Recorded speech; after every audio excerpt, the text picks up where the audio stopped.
With the Georgia Tech team, head coach Brent Key, players Amari Harvey, Jamal Haynes, Haynes King. Coach, if you get started, give us a comment on the game. Yeah, just first off, thanks to the Gasparilla Bowl and the city of Tampa for the hospitality this week. It's been a great experience for these guys to be able to come down here and be in some good weather and enjoy being around each other, enjoy competing. We talked all week about there's really three enjoyments that were going to come from this experience. You know, number one is the experience itself. Number two is the joy of preparing to come out and compete in a game. And the third one, we've got to go out and earn. All right, we might be in a good position, we might be in a bad position. That third one, we've got to come out and earn, and that's the ability to raise that trophy at the end of the game. And those guys did that. I mean, I can't be more proud of these guys, man. I really couldn't. And it's about them. It's about the work they've put in. You know, if that wasn't a capsule of our entire season and the way that they've, you know, just kept fighting and kept fighting. There's so many things they learned this year and that we learned together. And, you know, learning how to compete, learning how to play with discipline, learning how to do things the right way, to play for 4 quarters, right? Learning how to go into every game and expect to win. To go into every game and expect to win regardless of the circumstances within the game. That doesn't change what our expectation is. And if they'll just keep playing, keep fighting, and do things the right way, the good things will happen. They did that tonight. Just really proud of these guys. That's what it's about of these guys, and you know, can't say enough about them. Okay, we'll open up the questions up in front here. Right, you guys are down 14-0 in the first quarter. Have to settle for a field goal, then down 17-3. And then scored all the points the rest of the game, 27-0 run. Just talk about, I guess, not giving up, and like that's been like the one thing, even in that Miami game here, you know, a couple months ago. But like, that's been maybe the calling card for your team this year. Yeah, well, let's not forget now we've had other teams it's happened to as well. We've been up 14-0 in a game, all right, and didn't come out the way we wanted it to.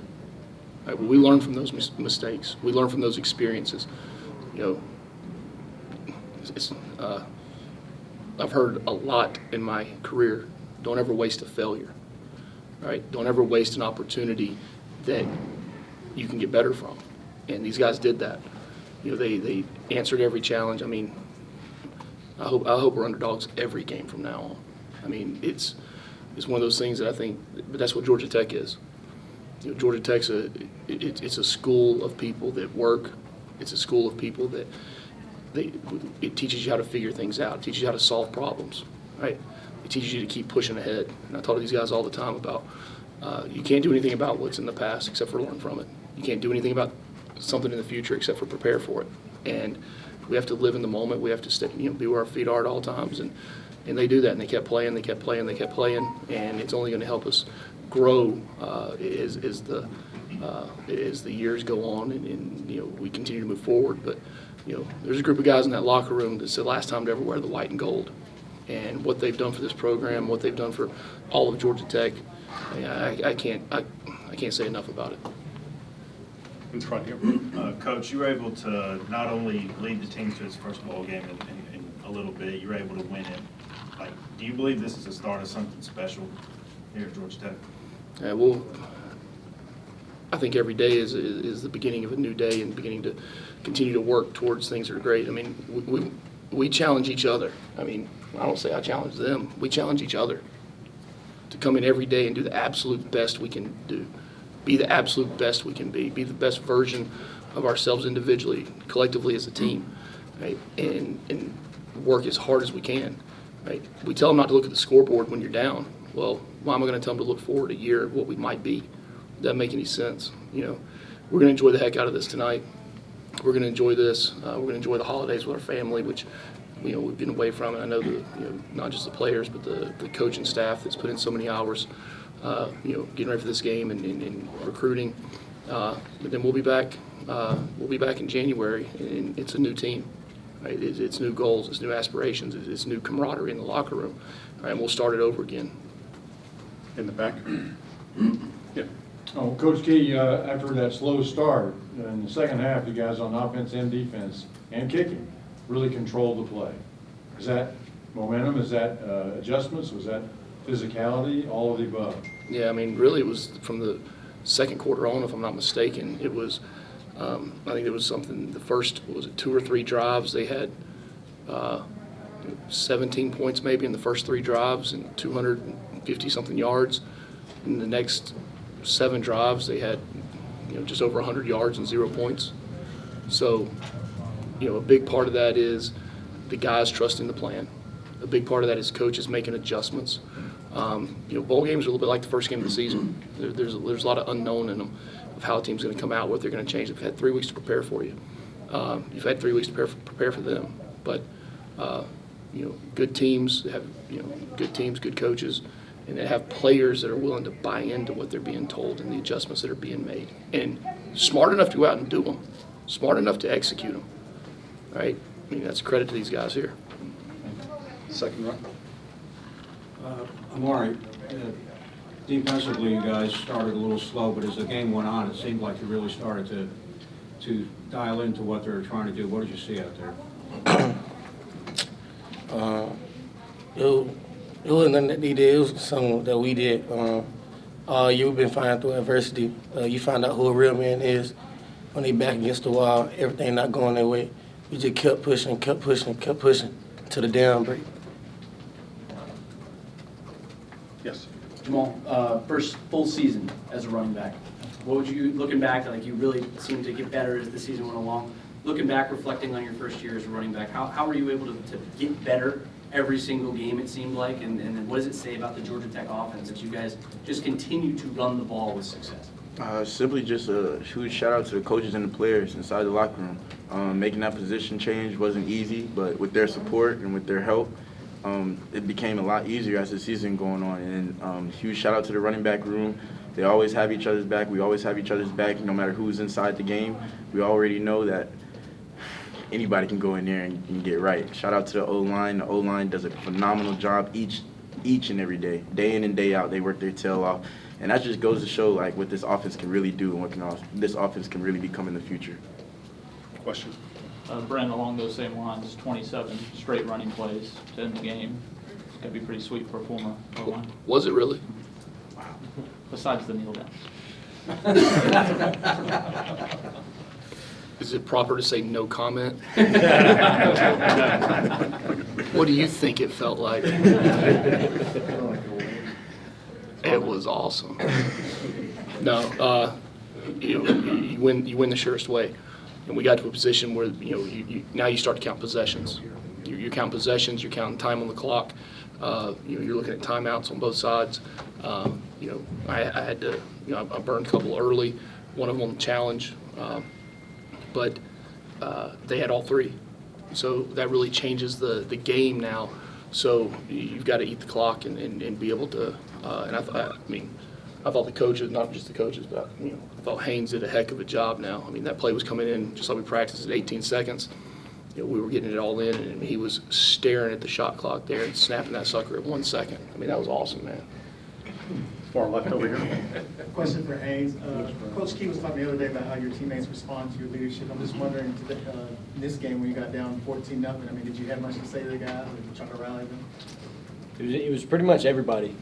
We all came up in that huddle, and we looked at each other. It was like we've been here before. We're not going to press. Stick to the game plan. Trust each other. Everything else is going to take care of itself. Just be in the moment. In the Follow back up on again. that, Haynes, pardon me, on that 4th down play where you kicked the field goal, were you wanting to go for it when you came off? I mean, yeah, you always want to go for it, but no, that's a smart decision. Putting points on the board? Yeah, you got to put points on the board, and that's how you win football games. I had bad eyes on the spot. It looked like it was a 4th and 2. We were 4th and 1 was a go the entire time. We knew it. It was it looked 4th and 2. It was 4th and 2 or whatever. I mean, now then they end up spotting the ball. Well, now the clock is at 26 seconds. All right, we already called the field goal team up. All right, well, now to be able to flip it back and forth, you weren't going to be able to do That was that. very decisive from the press box. What's that? Very decisive. Well, it didn't to me. In front here. Or the guys in our press box. So there you go.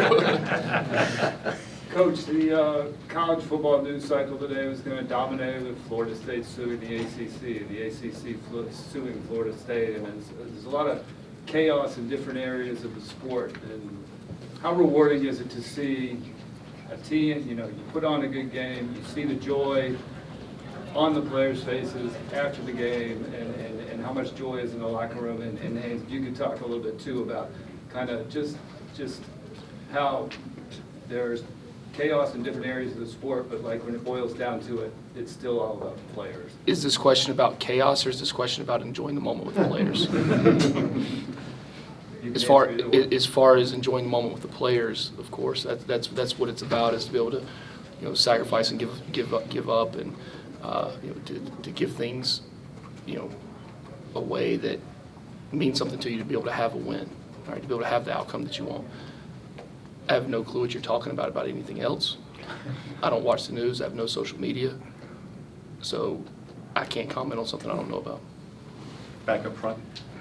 Jamal, can you talk about, you broke the 1,000-yard rushing barrier, first time since 2017 for a Georgia Tech player. Yes, sir. What? Hey, yeah, you only needed 69 yards. I knew that. Can you just talk? I mean, Buster talked about it. They, told you they're moving you to running back at the last day of spring ball. Like, can you just talk about that transition and how much that means to you to get the 1,000 yards? The transition was special. Of course, you're always gonna have a little doubt about how it's gonna go, playing wise. But at the end of the day, the coaches believed in me. They told me just put down my head and go to work, and that's exactly what I did. So huge shout out to them. And as far as those 1,000 yards, that's not just my legs. That's honestly all to the O-line. I honestly owe all the respect to the O-line. I don't even want the MVP trophy, honestly. I want to give it to the O-line if I could. But they just, like I said, they come in and day out and just works their tail off, and it's just a surreal moment, man. Just to see how bond that the running backs and the O-line have, but also just the whole entire offense and the whole team. It's a very surreal moment. Did you not know you were that close? The first rush of the second half, the 32-yard run, that was what put you over 1,000. Honestly, didn't. I was honestly worried about winning this game and bringing Georgia Tech back that trophy. Go ahead, back over here. Question for Haynes again. You made a decision to come to Georgia Tech, and now this first season's over. I mean, how would you sum it up? How did it go for you? I mean, I made the right decision, That's all I pretty much got to say on that. Coach Key, he believed in me. He gave me another opportunity to come play and live out my dreams. Second row. So one of the things about bowl games, it's a reflective moment on the season, just for the players, all you guys. Looking back on this season, describe this briefly. What has this season meant to you? The ebbs and flows, the ups and the downs. You've had some tough losses and some huge wins, and you cap it off in a game like this. Just describe the season, just real briefly, just the players. Starting with Haynes. I mean, it's what this program is about, I mean, like I said earlier, we wear these wristbands, E plus R equals O. Event plus response equals outcome. How are you going to respond when adversity hits? Like Coach said, you never forget about a failure. You never overlook a failure. And it's just the response. It tells a lot about who you are as a person, who you are as a program, and who you are as a team. Haynes really harped on it. Adversity is definitely going to strike. Those losses in the beginning, you just have to learn from them, and eventually that L disappears and you start earning. So at the end of the day, we started to earn our wins, and that's Georgia Tech football. This season, losing at the beginning, it hurt. So I started to hate to lose before the game. You gotta hate to lose during practice. You gotta hate to lose during school. You gotta hate to lose before Saturday. You can't just hate to lose on Saturday. That's how you lose. So, I mean, I seen the team shift. We all matured. We all grew together. And, yeah. This guy, by the way, has matured more than anyone on the football team, not just on the field, guys. What he's done in the classroom, what he's done with his life, unbelievable for this guy, man. So proud of him, man. So proud of him. I think we'll finish up with this question here. Brent, when Haynes was taking a knee, I saw you turn around and pump up the crowd. I mean, what's it meant to see the support these guys have gotten as the season has progressed? Yeah, I mean, it wasn't really pumping him up. It's just telling him, thank you.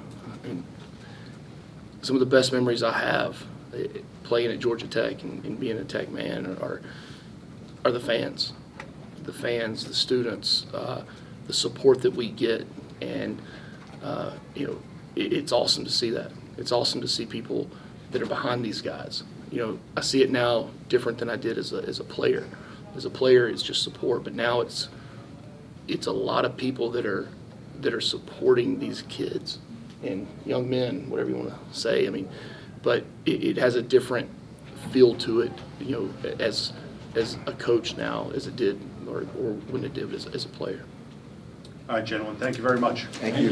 Go Jackets! For your players